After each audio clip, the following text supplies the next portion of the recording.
Welcome to Reality is Undefeated. I'm Ant Gatewood. Thank you for tuning in. I've said it several times on this channel. You cannot pour from an empty cup. Does not matter who you are. You have to have something to give in order to give it. And to be honest, I just haven't had it over the last couple of weeks, man. I just have not had it. I've been drained emotionally, physically, and especially mentally. It started a few weeks back when I received the news that one of my EWMC sisters, someone I respected, admired, and loved to be around, passed away. That hit me like a ton of bricks, threw my energy completely off. This is a woman that I worked directly under as an apprentice, worked side by side with on so many volunteer projects. This woman helped me sponsor my first classroom. My wife has a friend that quit bartending to become a teacher because she wanted to make an impact. She was placed at a school in one of the most impoverished areas of town. We were able to take care of her classroom, everything they wanted and needed for an entire school year. And I could not have done that without this woman's help. So the news of her passing away, especially when she was this close to retirement, man, that had me in a funk for days. And from there, I just fell into a sunken place. For an entire week, I didn't sleep much, maybe 2 or 3 hours a night, didn't move much. Only got up to go to the places that I had to go to. Fell back into some unhealthy eating habits, got up to around 230 pounds. Played PlayStation all day. From the outside looking in, you would call that depression. I didn't know what to describe it as. I just know I didn't want to be bothered. But what I will say is, if you are going through something similar, if you are not feeling like yourself, if someone close to you just passed away, if something just happened, you just got some bad news that puts you in a funk and you feel like you're in a sunken place, tap into your community, because that is what community is all about. Lifting each other up, holding each other up, showing concern for one another, letting each other know you are there for one another, having someone to reach out to, talk to, be around. That's the importance of it. Maya Angelou has a beautiful poem called Alone. And the phrase that is reiterated throughout is nobody, but nobody can make it out here alone. There is truth in that. Being around and talking to people is what brought me out of that funk, brought me out of that sunken place. I tried to do it on my own. I promise you I did. I had a car that was in the shop. I got it out. I needed to drive it 50 miles so it would pass smog.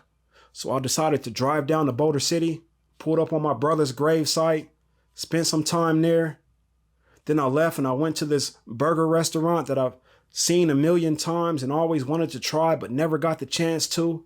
So I pulled up on that. And even though I hadn't eaten pork in, 2 or 3 years, I decided to get bacon on that burger just because that's the way I always envisioned trying it.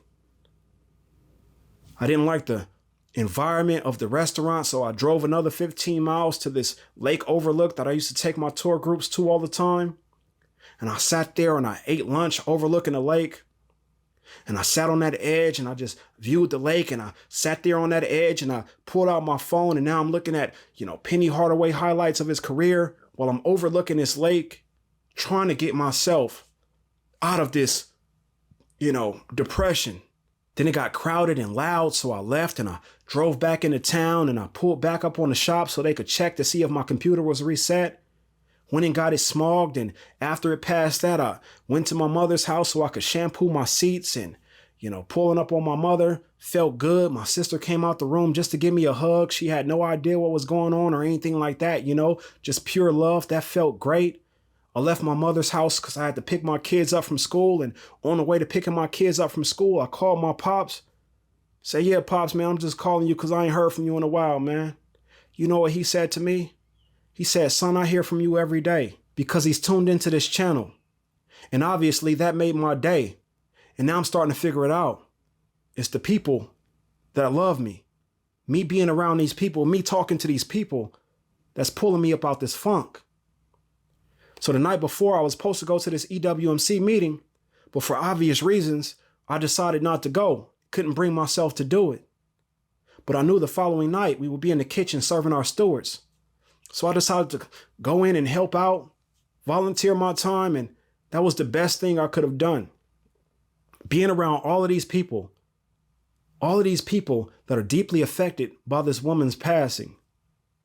And yeah, it was somber once we first got there. But as we began getting to the task of actually serving our stools, now we're starting to pick it up. We're starting to get back into the rhythm. We're starting to get back into ourselves and how we normally would be.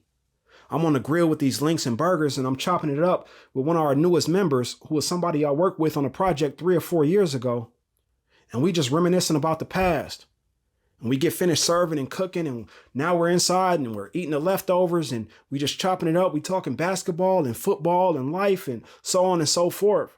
Even though all of us were deeply affected by our sister's passing, it felt great to be around one another. I wanted to keep that positive energy up, so I got back into my word, got back into that scripture. I always felt like I had a great relationship with God. I know when he is talking to me, but I want to make sure I strengthen that as much as possible. Got back into the gym for the first time in years, and I'm down 7 pounds over the last week. And I don't have a specific weight in mind as far as my goal. I just want to, continue to work hard, continue to build myself until I feel healthy. And when I feel healthy, just maintain feeling healthy. I've been taking classes to expand my knowledge in my career field.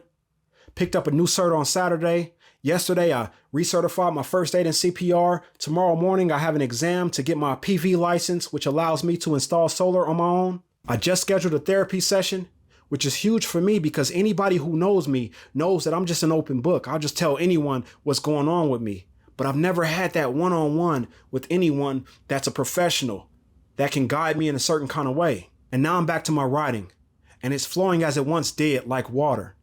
It's not forced. I'm not lost for words. It just came back naturally. And this is all on the strength of me tapping into what I know as my community. Believe me when I tell you, nothing has to be done on your own. You just have to put yourself in a position to receive the help you need.